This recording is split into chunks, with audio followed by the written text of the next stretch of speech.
Wa iyyaka as'alu fala tukhayyibni. Kepadamu lah ya Allah aku mohon. Engkau maha kuasa. Jika ada raja terkaya di negeri ini, saya minta rumah, minta mobil, pasti dikasih kok. Kaya, seorang raja dermawan. Kan begitu? Ada seorang raja di dunia ini dermawan dia. Cinta rakyat. Dan kaya raya pun, apapun kita minta mobil dikasih. Seorang raja dermawan. Bagaimana dengan Allah Jalla Jalaluh yang maha dermawan, Al-Jawad, Al-Karim, Al-Jawad, yang maha pemurah, yang maha dermawan. Bagaimana Allah tidak ngasih kepadaku? Maka ya Allah, as'al, iyyaka as'al, kepadamu lah aku memohon. Fala tukhayyibni, jangan kau bikin hatiku kecewa. Maksudnya apa? Ya Allah, Engkau kan maha kuasa ya Allah. Aku minta ini ya Allah. Maka mohon ya Allah, jangan kau bikin aku kecewa.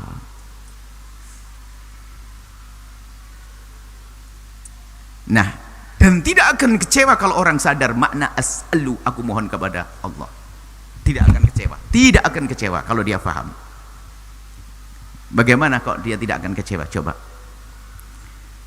Di saat ia minta kepada Allah sesuatu, dia yakin bahwasanya permintaan kepada Allah itu dengan keyakinan, ya, hanya minta kepada Allah dengan keyakinan bahwa Allah sudah berjanji loh ya, ud'uni astajib lakum, jika engkau meminta kepadaku niscaya akan aku kabul untuk kalian.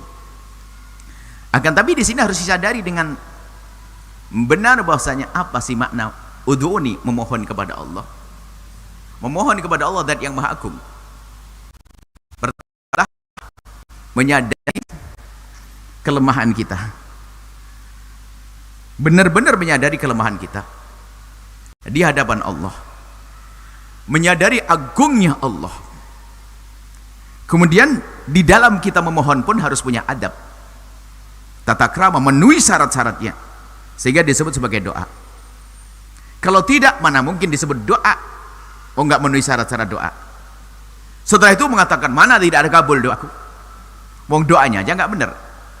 Anda saja kalau minta kepada seseorang, kepada ayah, sambil minta, ya minta duit, tapi kepalanya melengkos ke sana, kira-kira dikasih enggak? Ya minta duit ya.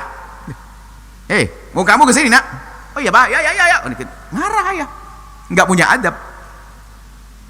Sebagai seorang manusia dengan manusia saja tidak adab, menjadi sebab tidak dikabul karena tidak punya adab. Maka adab berdoa ada sendiri, adabnya menghadap ke kiblat dengan ini, menggunakan adab yang sempurna kepada Allah, menyadari dirinya seorang hamba. Kemudian khusnudon, Allah bakal memberi.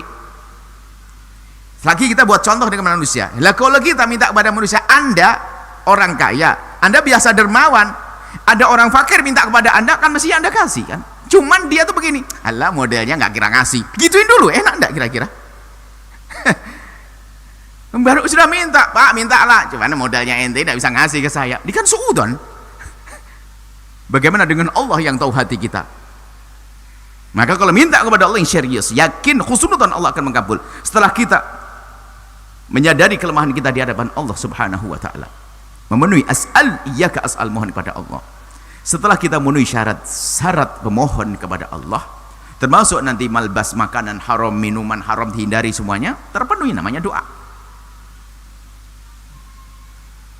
Sehingga sebagian para kekasih Allah mengajarkan kepada kita sebelum doa istighfar yang banyak, supaya keharuman-haruman disingkirkan sehingga doa kita diterima. Baik, setelah itu betul, anggap saja doa Anda doa yang memenuhi syarat berdoa, penghambaan Anda tampak, kemudian kesadaran Anda yang punya hajat kepada Allah dan keyakinan Anda kepada Allah zat yang maha agung, yang maha mengkabul hajat Anda. Lalu Anda menengadahkan tangan, lalu Anda panjatkan doa-doa, Anda sebutkan hajat Anda, Allah akan kasih. Cuman Anda yakin dengan Allah, kepada Allah, Anda tidak pernah pusing. Ternyata Anda memahami bahwa karena keyakinan pengkabulan itu bermacam-macam. Kita ini hamba yang jahul, ajul, Dikatakan Allah nyebut hamba jahul, kita ini bodoh, buru-buru, kita sering minta sesuatu yang kurang penting.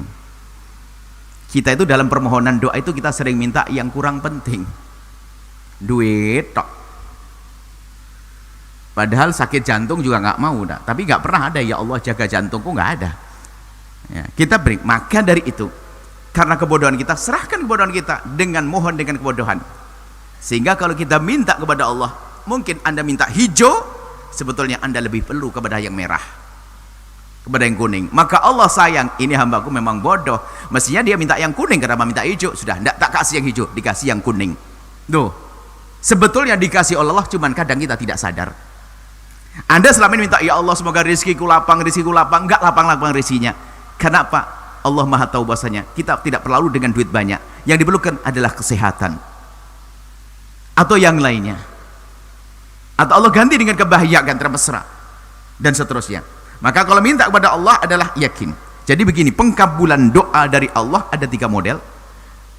Setelah kita memenuhi syarat berdoa, Allah akan berikan seperti yang Anda minta. Yang kedua, Allah berikan sesuatu yang tidak pernah Anda minta, tapi yang lebih penting, lebih Anda perlukan, karena Allah Maha tahu. Dan yang ketiga, ini lebih dahsyat. Ternyata apa? Aku sayang kepada hambaku ini, tidak akan aku kasih sekarang, akan aku beri sesuatu yang sangat dia membutuhkan nanti, jadikan pahala di akhirat, pahala gede di akhirat. Sehingga nanti dikisahkan di akhirat nanti ada orang yang menyesal. Yang menyesal itu di saat dia kaget, ini apa ya Allah, ini pahala apa? Ini pahala doamu dulu yang belum aku kabul di dunia. Oh, kalau begini ya Allah, kenapa doaku kok tidak kau tolak saja semua di dunia, biar aku kabul di akhirat saja, gitu kan? Karena begitu agungnya pengkabulan di akhirat. Maka dari itu, di saat Anda berdoa, Anda tidak usah ragu. Ud'uni astajib lakum. Kemudian kita kembali kepada hikmah Ibn Athaillah yang dulu. Berdoa itu seharusnya bagi orang beriman jangan dijadikan sarana untuk menggapai tujuan, tapi jadikan doa itu ada bagian daripada ibadah Anda, mukhul ibadah. Sebab kalau doa itu sarana, setelah sampai ditinggal, kan begitu, sampan dilepas, sarana. Tapi ahli Allah yang kenal Allah menjadikan doa itu adalah tujuan, bukan sarana. Kalau sarana setelah dapat duit, ya ini biasanya kita kan sarana waktu mau ujian dulu kan, suka belajar, setelah ujian nggak tiwiritan lagi, nggak doa lagi.